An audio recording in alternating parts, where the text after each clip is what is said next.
Hey,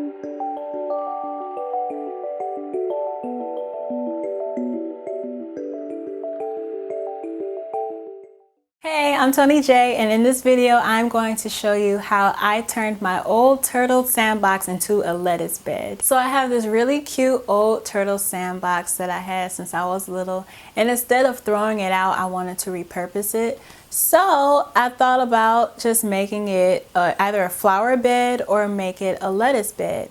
And I thought about it for a while, and I was like, I'll make it a mini salad bar. It's cute, right? Last year I had the turtle sandbox in the corner of my garden, and all it did was collect water, and I had so many mosquitoes. So I was like, I need to do something with it. So it's pretty much like the same concept as if you were to make a flower bed with a kiddie pool. You just drill the holes at the bottom. You can either fill it with plastic or whatever you want, and then put your dirt in, and then sow your seeds. So I'm going to show you everything I did in this video.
I really do like having the turtle as my lettuce bed because it keeps the lettuce away from everything else and it confines it to one spot, and it's so perfect. I don't have any weeds in it, I don't have any pests in it, and it's like a brand new raised garden bed. I can just go in and cut as much lettuce as I want, and it's the perfect size for it.